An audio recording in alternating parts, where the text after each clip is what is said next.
Hello everybody and welcome back to my Country Sparkles channel. I'm Rachel and today I'm going to be demonstrating shredding potatoes with the Kitchenaid food processor attachment. I have got raw potatoes here and I have baked potatoes. I thought it would be fun to try both kinds that you might need. I am making hash browns today, so it is the perfect time to test this out. So all you need is your Kitchenaid, the attachment. The shredder that I'm putting in there is this dual-sided, one's thin and one's thick. I'm going to put it on the thick side for shredding. You add this little swipey arm thing, so that way no food gets stuck underneath it. And then that next, and you've got the lid. Lock that in. That's it. It's as easy as that. And then you have this little contraption to help push the food down as you're cutting it. So let's start out with the raw potatoes. So the raw potatoes are harder than the baked potatoes, so I'm going to set the speed at about 8 to help just the strength of the machine to chop it up better. I feel like it does best around 8, and then the baked potatoes I will probably do around a 4 speed setting. You can do it faster or slower. I mean, just test out the water, see what works best for you and your potatoes. I also have a cutting board and knife here because the potatoes seem to be a little bit thicker than the whole. So I'm just gonna slice those and then let's get started. Set that to an 8.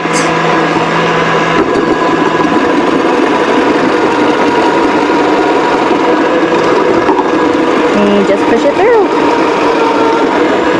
I'll do just a couple of these raw potatoes.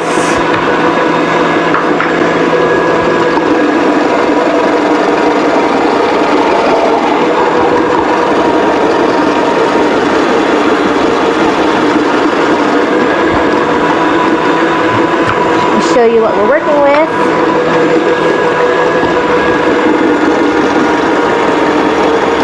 And I just leave the skins on. They will cook just fine as hash browns, and they will still be delicious.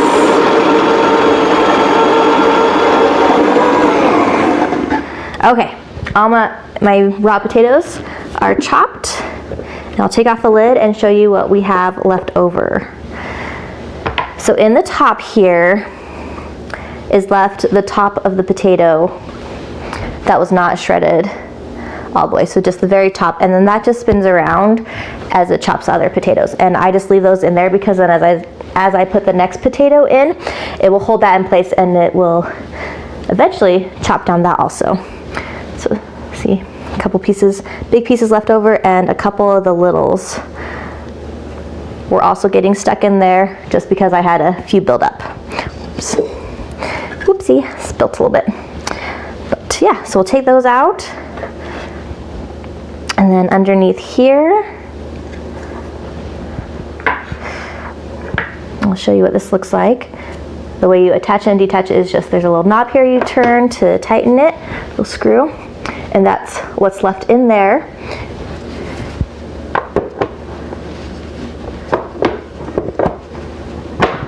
There you go. And then we'll just push that through, and then these potatoes I'm going to blanch for storage since they are raw and I don't want them to turn brown. So I'm just gonna put these in to their boiling water, and then I will come back and show you what it looks like when to shred a baked potato next. Now that I have everything rinsed after shredding the raw potatoes, let's shred the baked potatoes and see how those do. Like I said, I'm gonna set this to about a 4, and I think that should be enough speed because they're so much softer than a raw potato is. Okay, this one's small enough I can stick straight in there. Skin and all too.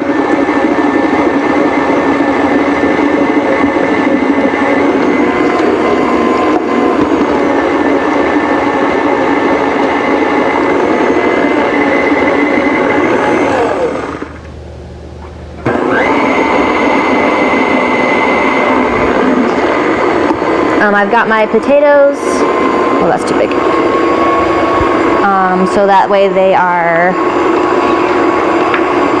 cooled too. I cooled them in the fridge, which will make them just a little bit firmer than the soft baked potato. I'm gonna up the speed. There we go. Okay, so they weren't shredding as great as I wanted to. They were shredding a lot smaller and like kind of clumping up together. So I decided to check out, see what was going on, and then tell you what I found.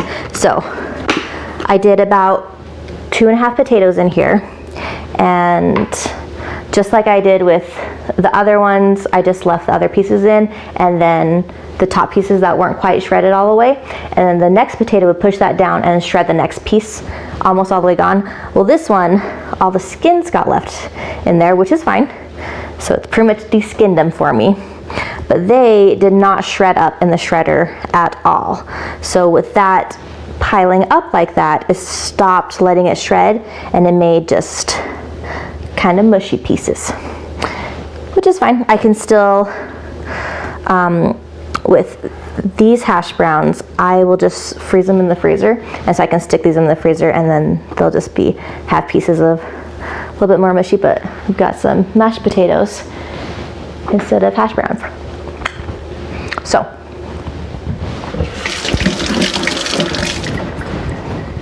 I'll learn from that, and I'm gonna rinse this off, and then I'll be back and we'll try shredding just one potato at a time and seeing if that works a little bit better.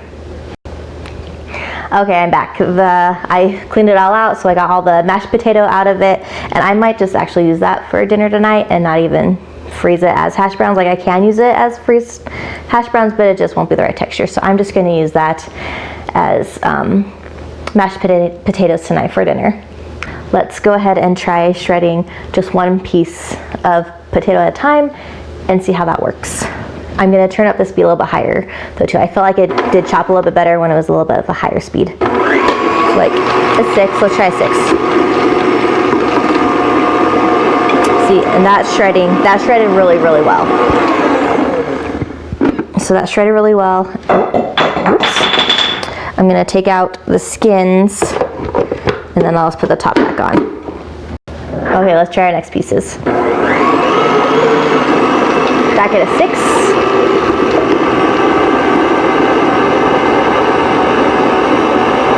Yeah, this is shredding much better.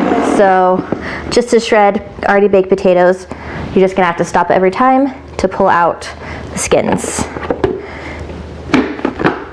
And then that's it.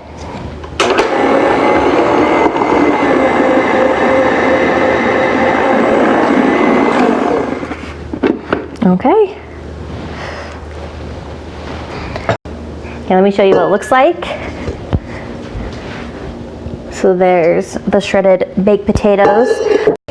Thank you for joining me and watching this video in shredding potatoes using my Kitchenaid and its food processing attachment. I hope you enjoyed it and you learned something and are able to learn from all my trials and errors. If you like this video, please like it down below, give it a thumbs up, and subscribe. Also, if you have any questions or comments, or if you have suggestions even, definitely leave them below in the comment section. I would love to read them, and I try to respond to everybody as best as I can. We'll see you next time, you guys.